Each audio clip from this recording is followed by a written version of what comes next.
Hello, hello.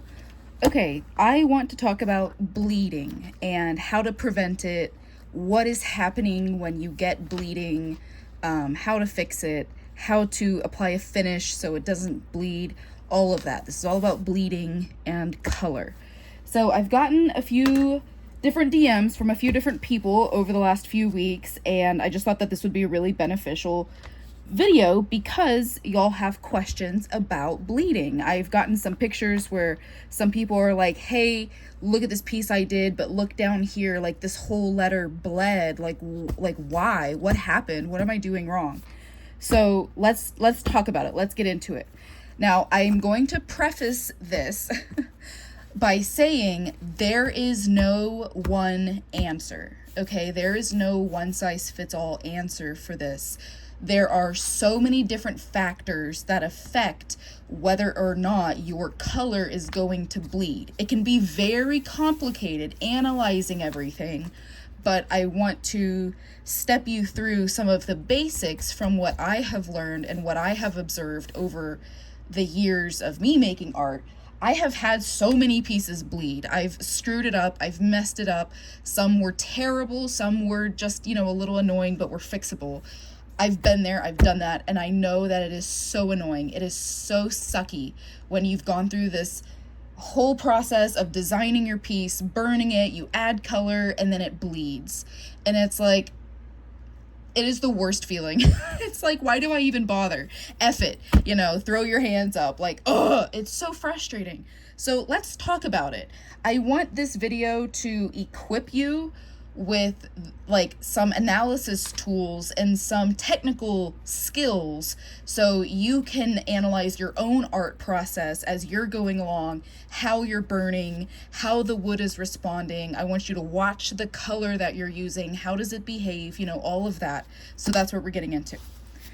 Okay, so on my little cheat sheet here, there are 6, maybe more, depending on your own personal opinion, but there are 6 main factors that determine whether or not your color is going to bleed, and we're going to go through each one. Now, wood should be first, but I wrote it second, but we're going to talk about wood first. So all woods are different, right? Some woods, like basswood, are very light, whereas some woods like oak or walnut are very dense.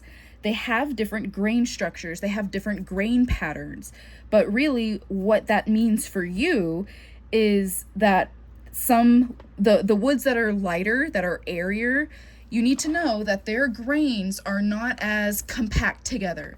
Like, they are not crammed in there. I have white knuckles, I'm squeezing so hard. Oak is so dense, and that's because all of its grain, all of its fiber is like super locked together. It is very, very dense, whereas basswood is lighter, and there's more air, there's more space between the grains. So basswood is easier to bleed on with your color because there's more room for the water to run. It is so easy for the grain to just be like, whoop. It's like they're straws. They're all connected. And when you put a drop of water and there's space, it's easy for that water to spread. Okay? One idea that you need to, I know you know this, but one idea that you need to keep at the forefront of your mind is that wood is a sponge. Wood is dry. She is thirsty, right? She is a whole thirst trap. She will absorb any water that you put on her until she is fully saturated. And that can be a pro, but that can also be a con, right? So you really have to remember that it's not just a solid object, it's also a sponge, and it absorbs, and it'll take any moisture that you give it. Okay, so just keep that idea, that concept about the wood grain. They're spaced out, and some are denser and some are more airy. On your basswood, on your cherry, on your maples, they don't have super, super dense. They're about medium, or cherry and maple are about medium. Basswood is a little bit lighter and airier. Birch, I would say, is about medium. Oak is really, really tight, really, really dense. That's why it sucks to burn, right? Because those grains are so hard to burn through. So that grain is going to affect your color as well as your burn. All right, so that's wood. I'm gonna put a little check mark. So just knowing how the grain responds with your wood. What wood are you working on? Is it end grain? Is it long grain? Is it light wood? Is it dark wood? Is it solid? Is it airy? Does it have open grains? Is it closed grain? Is it dense? You know, just kind of keeping that in mind. So now we go to the nib. Now I have my burner, and I know that you know what I'm about to cover, but I wanted a hands-on demonstration, okay? So I have this scrap piece of ambrosia from a last video that I did, and we are going to look at a ballpoint nib. All right, and we're going to look at skew. Now, when you touch down on wood, it leaves a mark, duh. But when you look at it, we're not looking at it face down. We're going to look at this imaginary wood piece on its side. So when you, if like say this is our piece of wood, when you go to touch down on the wood and you make a burn mark, the imprint of your nib here is round. Here, let me zoom in a little bit. You see that? So when you touch down with your ballpoint, it is making a rounded imprint, and that is what your burn mark, that's what your burn line looks like. This is the wood, here's all the grain, and your burn mark. With your skew, I don't actually have my burner turned on yet, but with your skew, if we look at it the same way, if this is your wood and you go to touch down, this is like a knife. It slices right through that wood. So what you're gonna get is something like that. You're slicing down into the grain and slicing it open. So this is more like, this is like a valley, whereas this is like a crevasse in a glacier. Like you fall down in there, you're dead. But this just tends to slice through the grain way more than your ballpoint is ever going to be able to slice, right? So when we think about that, let's turn on the burner.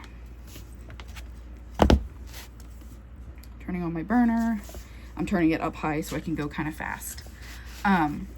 So we're gonna do the ball examples first. So now we're kind of getting into the burn and the burn with the nib. So these two kind of go together. So if you are burning at a very low heat, so actually let me turn that back down to like a 2, right? If you're burning at a very low heat, you're getting a very surface level burn. This is not creating this crater. This is giving you something that looks like that. Right? This does not go very deep at all. You are barely making an imprint on the surface of the wood. So if you were to add color on this, this burn line is not going to be a very strong barrier because it's so surface level. It's going to be very easy to paint and flood this line. It's also going to be very easy to paint, and the paint is going to soak into the wood and run, because this barrier, your burn mark, is not doing a good job at like dividing paint, no paint area. You see what I mean? So back to the wood, you have a very surface level burn. Ooh, that's like not doing anything. Come on. Turn it up to a 5. Let's see. Come on. All right, let's just go back to a 7. All right, so your surface level burn. If I were to add color here, I don't know if this is gonna be, I don't think this is a big enough example. It's just more likely to bleed. Whereas if you turn up, I'm gonna turn it up to a 10, turning it all the way up, and you are touching down and you are really, this is why I don't like line work with this nib. Look how bumpy. You are really sinking into that grain, and you are creating a very deep, dark trench that your color media is going to have a very hard time crossing over on its own. So I've done a really good job now at giving myself an area that I can add color without worrying about it bleeding over. Does that make sense? Does that make sense? So again, you know, if you have something that's just so surface level, your burn is not going to act as a very good barrier. So you're going to have to control your color media in some other way. Whereas this, you can color right up to the edge of it, and she's golden. She's good to go, right? You're not going to really have to worry about that in this situation. But also remember, because like this, the ballpoint nib, these are small marks, you know, on the grand scheme of things, these are very small marks. But the ballpoint nib is like 5 times as wide as that skew. So this is creating a really good barrier, whereas this one is like the thinnest little line in the sand, right? Like it is like, boop. That's the thickness of the line that you're dealing with here. So this is going to be a lot easier to bleed if you get your color all the way up to that very, very edge. And if you were to happen to accidentally touch over on the other side, immediate bleedage, right? The mark, the width of the mark itself is, it can definitely depend. It affects your burn. No, sorry. The width of your nib that you burn with will affect whether or not the color runs. But that's not the only factor, right? That's why we're going over all these things. It's not the only factor. All right, putting my skew nib in. The skew is basically the same thing. This is a blade-like nib, and she slices. I'll turn that heat up. But if I go very fast, and I'm just creating these very light little marks, you know, say I'm adding a texture, or maybe I'm scribbling or something, like, you know, you can get very, very fine details with a skew nib. But again, this is going to be similar to this. I am not really making much of a side profile. I am very, very shallow. Whereas if I turn that heat up, or I press harder, or I go slower, I am creating a thick outline that is comparable to this kind of outline. And it's going to be a lot harder for your color media to jump over that gap to the other side. You see what I mean? So that is what I mean when I say the burn influences whether or not your color is going to bleed. This definitely plays into it. Think about it like a castle with a moat. The moat has to be inaccessible.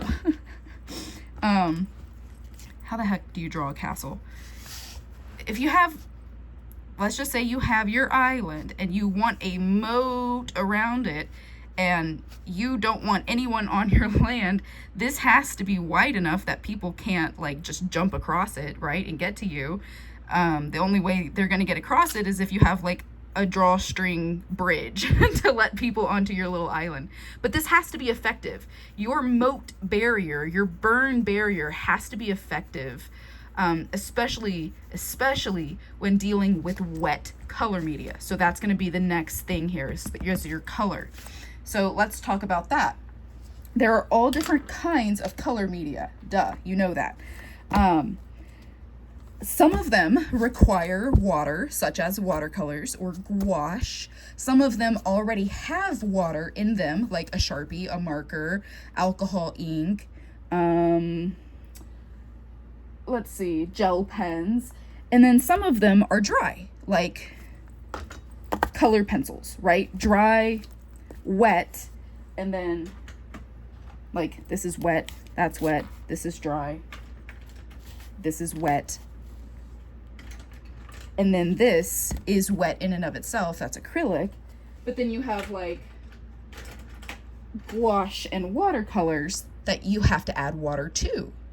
Okay, so you have these 3 different kinds of color that include water or don't include water. So the water content has to be, hold on, sorry, putting my stuff back.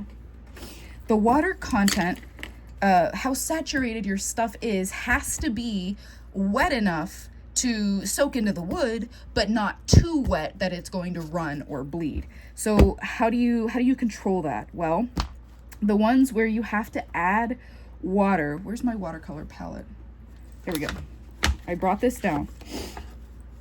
So we're going to use some of the little burn lines that I just got, or just made. So I have my little Viva watercolor sheet, and let's say I have a super saturated brush, right? She is dripping, and I pick up some paint and I touch down on the wood. And let's say I'm painting this area. This does not immediately soak into the wood. You see that? I have enough water that when I tilt it, it pools, and you can see it already starting to bleed.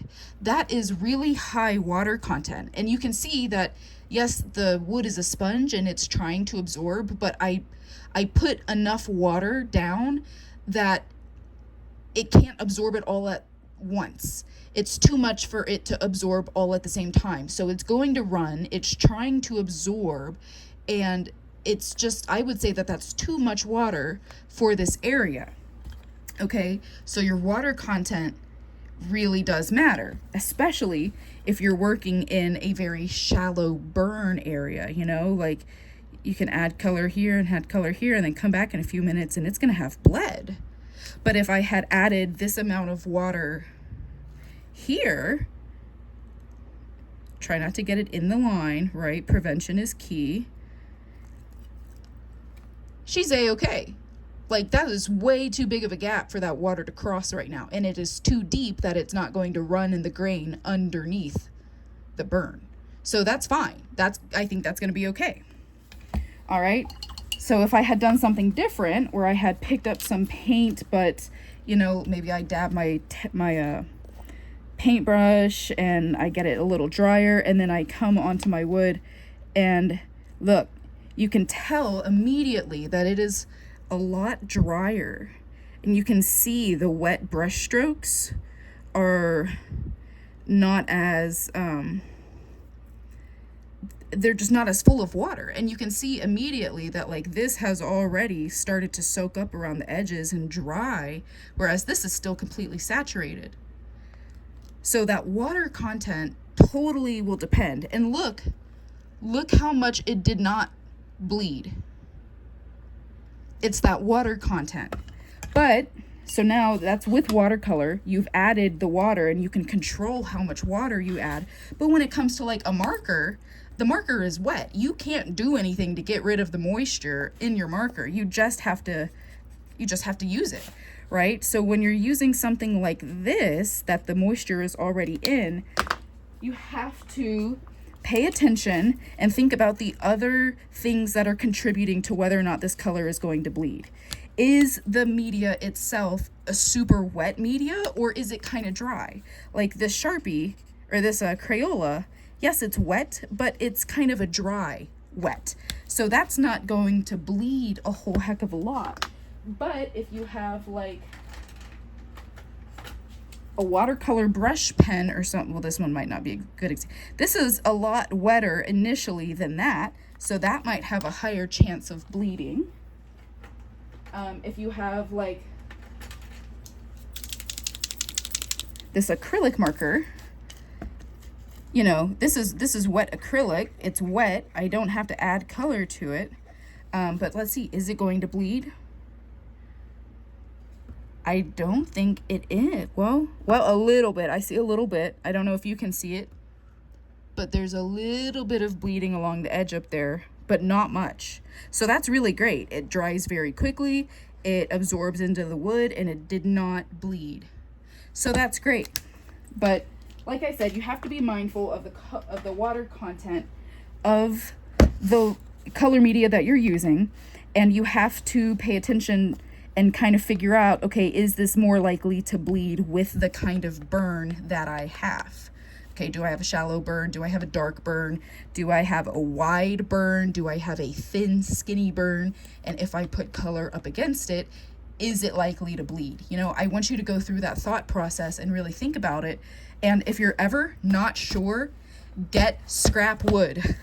This is why I recommend everyone have a few pieces of scrap crap wood at their desk so you can test this on your own before you apply the color media to your project, to your art. Test it out first and make sure that it's going to go the way that you want it to go. Because like I said at the beginning of this video, like, it is the worst thing when you go through making this whole art piece and then you ruin it, right? Like, worst feeling. Okay, so that's my little talk about that. We talked about color, we talked about the burn, talked about your nib choice. Water, we kind of already touched on that, but let's go over it a little bit more. Water goes hand in hand with the color because there are pre-wetted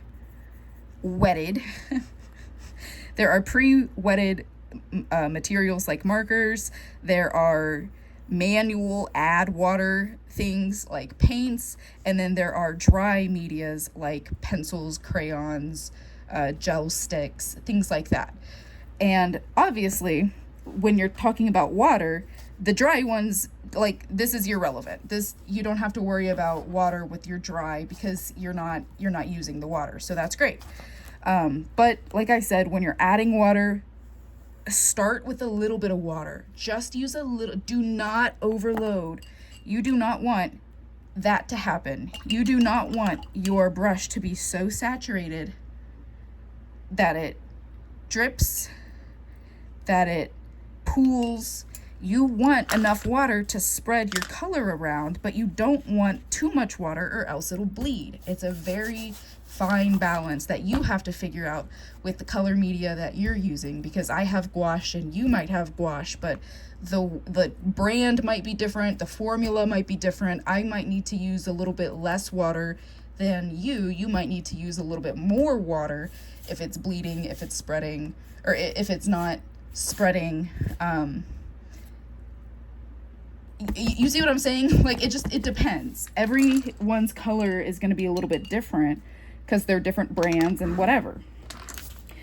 Okay, so now that we've talked about that, let's talk about the finishes. So the finishes, this is something that really kills me, is when people screw up their piece at the very end with a finish because the finish ran your color. So what is happening here? What I have seen a lot, the most frequent thing that I have seen happen is that someone has their finished piece and they take their spray finish, right? And they're shaking it, and then they go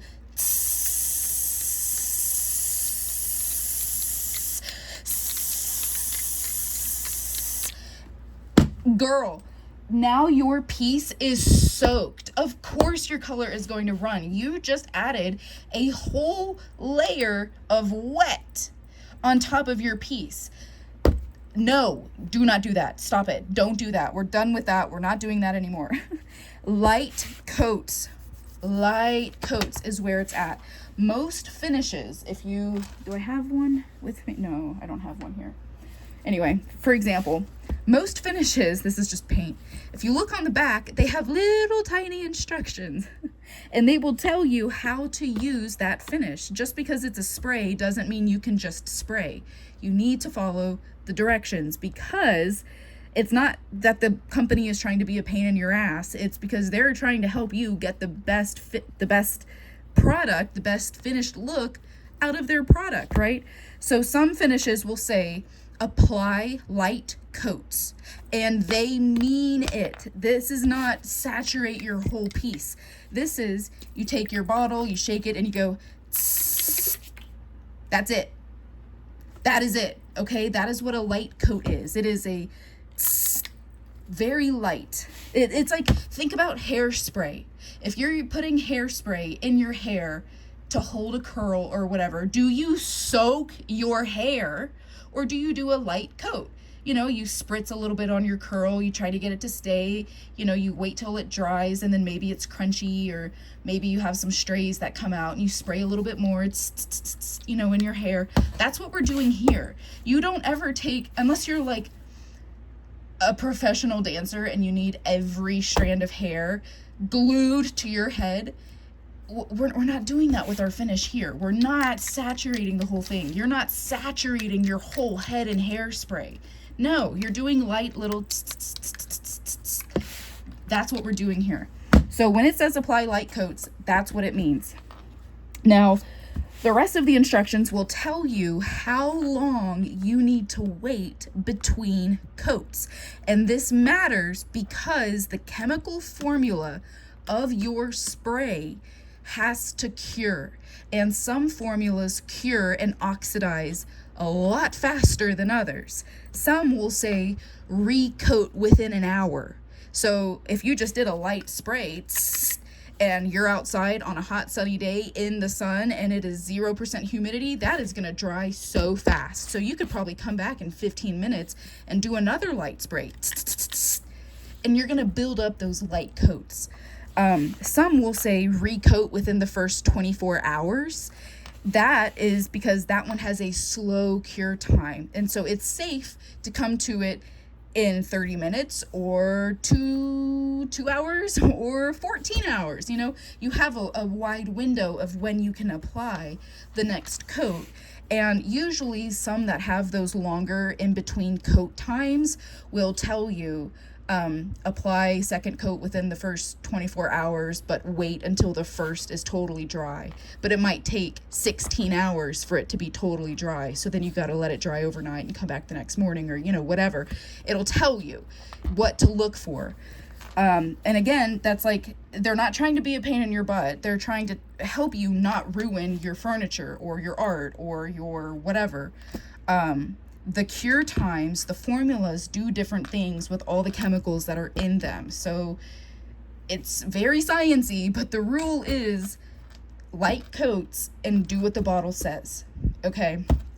When people oversaturate and they have this thick, wet, like it's wet, you can see the shine, like it's too much. That is when people's color bleeds a lot. And why? Well, go back to the water with the wood. Like, your wood is a sponge. It wants to absorb, but it can only absorb so fast. So the initial, your initial spray particles will touch the wood. The wood's going to absorb that. But when you leave a whole layer sitting on the wood surface, it's trying to absorb it, and it'll go a little bit slow because, like, it's not an actual sponge. Like, it is solid. It's going to take a minute for it to absorb, and you have just overloaded the grain. So that's giving the color on top a lot of time to sit in the water of the finish, the liquid of the finish, to like mix it, and it starts to kind of like maybe swirl, or if your piece isn't laying flat, if it's at an angle when you set it down, it's going to start running, it's going to start dripping, it's going to pull that color with it. Like, that is just a recipe for disaster, my friend. So do not do that. Always make sure you do light coats, and always keep your pieces flat, and then follow the directions on the bottle. Okay, so that is for spray finishes, which is what I always recommend. I always recommend spray finishes as opposed to wipe-on finishes. If I had a wipe-on and I have a towel and I come over here and I start wiping it on, you are applying physical pressure. You are applying a physical agitating surface, a rag, a brush, or whatever. And you're setting yourself up for failure here, because you are actively smudging the things that you just put on the surface of your wood. You're going to screw it up. So I do not recommend brushstroke or brush-ons, wipe-ons. I swear by the spray-ons, especially the Helmsman Spar Urethane Spray. That is my current favorite. It has trumped all of the other Spar Urethane sprays that I've tried so far, and I love it. I have not had any issues with it bleeding. I have not had any issues with it running. I haven't had any issue with it discoloring the wood, which is nice as well. It'll darken the wood, but it won't discolor it. So that's really nice. So that's just a little shout out to the one that I'm, the one that I'm using a lot nowadays. But yeah, so that's spray on versus wipe on. Always do a spray on. And then, okay, Renee, you've talked about how to prevent it, but like, how do I fix it? Well, honestly, you can't fix it. Like, once you get color where you don't want color, you have to do something about it. You can leave it. You can try to sand it out. You can try to incorporate it into the rest of your design. If it's a flower and you bled outside of the petal, maybe add another petal if it makes sense, or add something that, you can use that color with and blend it out, and it'll look intentional and you won't ever know that there was a problem here. But like, there is no real way to fix it. But if you're determined to get rid of it, the best way you're going to do that is to sand it out. And I know that that sucks, and it is going to suck even more on really dark, opaque colors. So like dark red, dark purple, dark blue. Those are really hard to sand out. Whereas if you have like a yellow, it might not be nearly as noticeable, and you can just do a little bit of a sand and like, okay, now it's good to go. It's not noticeable anymore. But again, how hard you sand is determined by like what kind of wood you're using. Some woods are harder than others. So basswood, you're not going to have to sand too hard, but on oak, you're probably going to have to really put in some elbow grease. On cherry and maple, you're going to have to put in some elbow grease. Like, those are pretty, they're not super, super dense, but they are closed grain, and, they do have density to them. So it's going to be harder to sand those out. And so then how do you sand? Well, kind of depends on the mistake. If it's a huge mistake,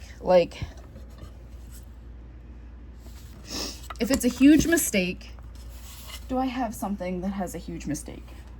I don't. I have this little mistake. If it's a huge mistake, you might be able to get a piece of sandpaper, hold on, or like an old sanding disc or something, and fold it over and like really get up into wherever it is, as long as you're not screwing up your burn or your other colored areas. But if it's a little area, like this orange cat here, I bled a little bit of orange marker into the surrounding grain, but when you look at it from afar, it's really not that noticeable. But if it bugs you, you can get a little piece of sandpaper. I can maybe like fold it and just try to run it gently.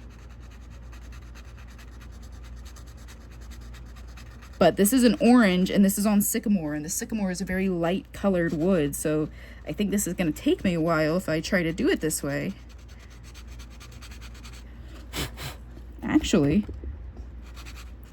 this is a great example because this is not taking me too long, and this goes to show that I did not apply a super wet, I used a marker, but it wasn't a super wet kind of marker.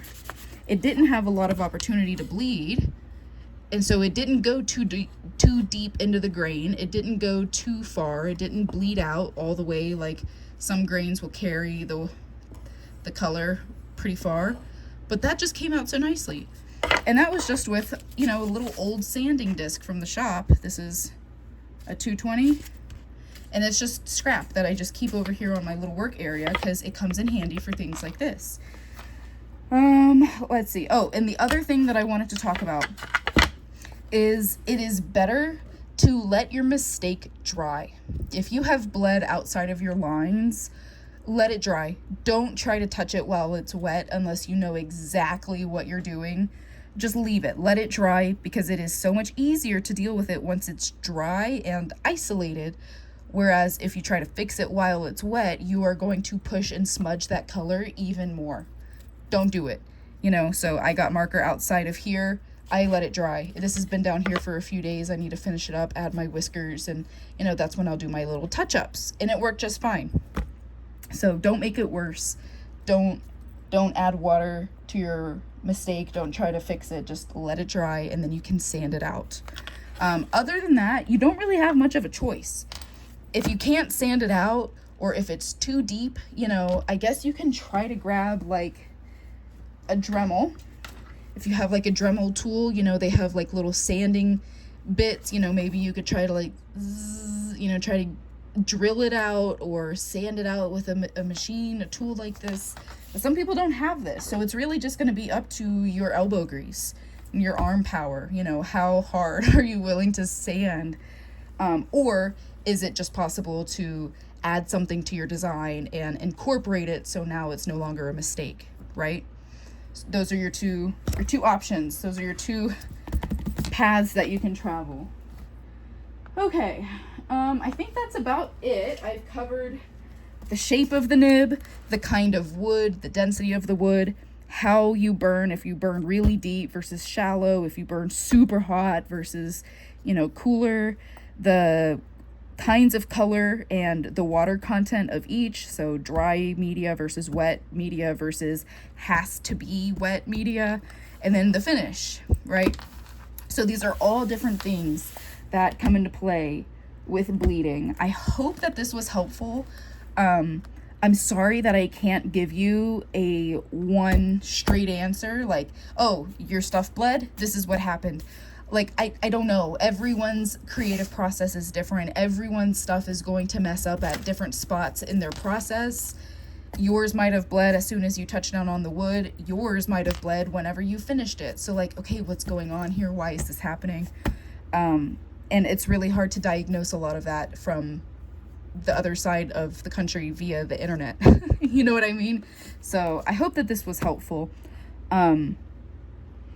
Oh, there is one more thing. Okay. Sorry. One more thing. So some color media, like wet. Okay. So if you have, this is the surface of your wood and you have your burn, if you are laying down media, like you're coloring, or painting, and then you get to your wood or your burn line in the wood, stop when you get to the burn line, to the edge of the burn line. I know that sounds simple, but try your hardest to not get any pigment, any color in your burned line, because what can happen is, on a big scale, if you have your color, let's just use this, you're painting, you get up to your burn line, but then let's say you accidentally get some like down in the line. Well, it's not going to be absorbed, it's going to dry, but burned wood acts as like a burnished surface. Like, it is not penetrable anymore. You've like sealed off the wood grains. It's like you sealed it. I don't know, I'm thinking of like metamorphic rock. it's I don't know, does that make sense? So like the color that accidentally got into here or maybe flowed down into your line is not going to be absorbed into the wood. It's just going to dry. But now you have all this dried color in here. So then if you accidentally get like water in here, it can fill it back up and it'll reignite, or not reignite, but it'll like reactivate this color and it can bleed along the surface. So it's just always better to stop your color and not go over your line or into the line. And this is another thing with the finishes. If you like had your red paint, for example, you have red paint, you're painting, and then you get into the line and you're like, oh shoot, okay, well at least it didn't bleed on the other side. But then if you go and you saturate your burn,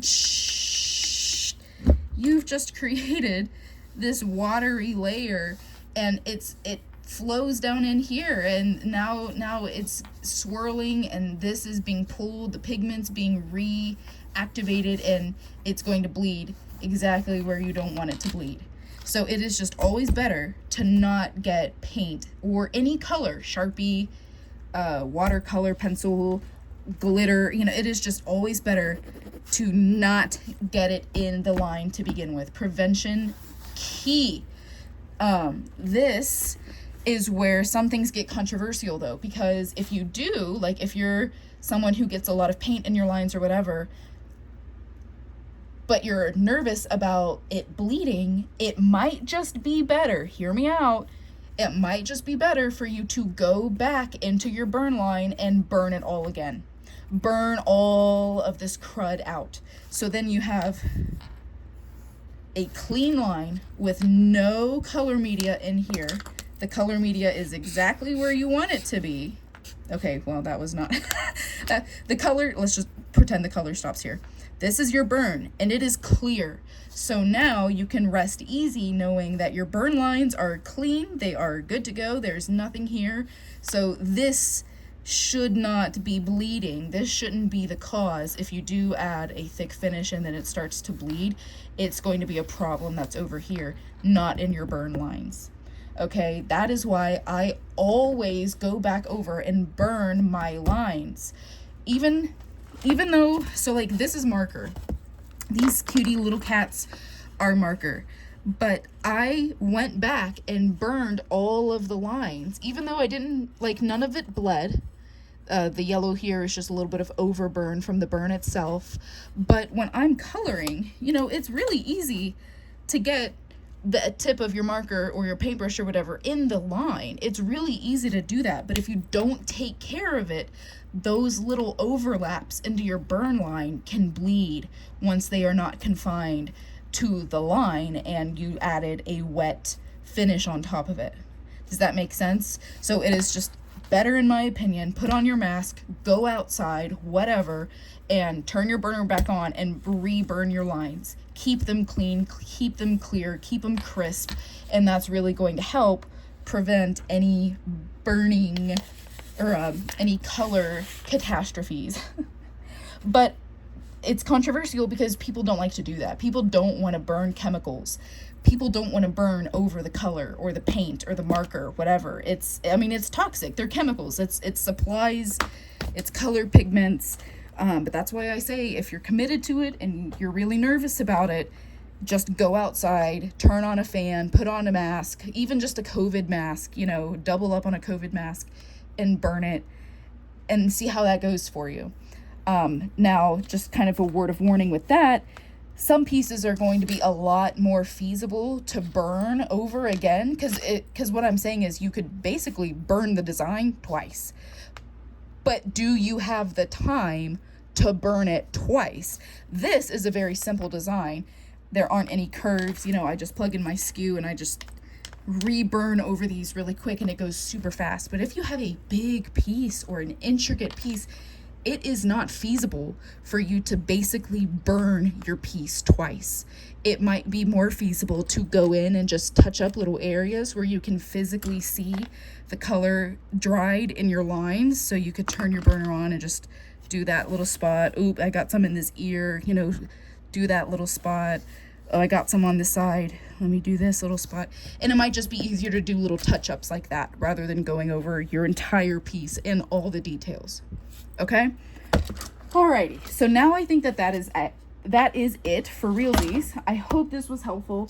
Please let me know if you have any questions. I know this is blah, blah, blah, blah, blah. My mouth today. Having trouble speaking. I know that this is a lot, and I know that this gives you a lot to think about and a lot to practice. But my DMs are always open. My email is always open. Please let me know if you have any questions.